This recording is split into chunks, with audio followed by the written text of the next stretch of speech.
America has a long history of being committed to something until it's not fun anymore.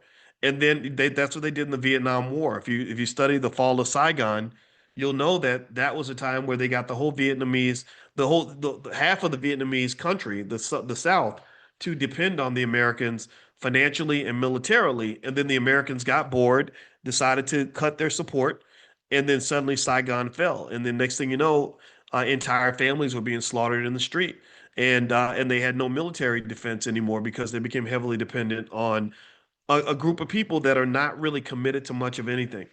And so this to me, the fall of DEI is the black economic version of the fall of Saigon. When they took away the DEI, they took away financial security for a lot of people.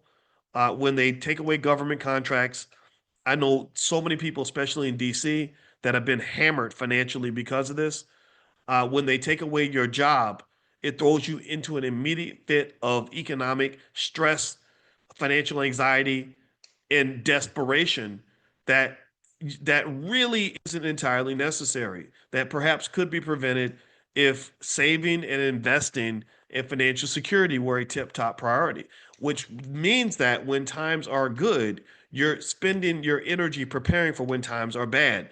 You get a bonus. You're not running to buy a new Ford Explorer because you saw it advertised on BET. You get extra money. You're not running to the club popping bottles of Ciroc like Diddy used to tell everybody to do. You're not taking that money and going out and buying luxury brands. You're saying, no, we don't want any of that. I want to prepare for when times get bad because I know that I'm black and I know that at some point they're going to come get me and I need to be ready for that. So I'm going to stockpile and prepare and store my nuts for the winter. That means I'm going to save my ass off. I'm saving 10, 20% of my income like my grandma used to do. And then at that point, I'm going to take that money. I'm going to take 10, 20% of my income. And it's, before I go spend it, I'm going to put that in the stock market like Dr. Boyce says we should do. And then after that, we're going to go and we're going to put some money in that in this business so that we can have multiple streams of income, develop that side hustle so that in case something goes wrong, we're going to be prepared. What else can you do? Well, we're a family unit. I'm married to my wife. We help each other survive economically. So not only am I investing in my assets, I'm investing in my wife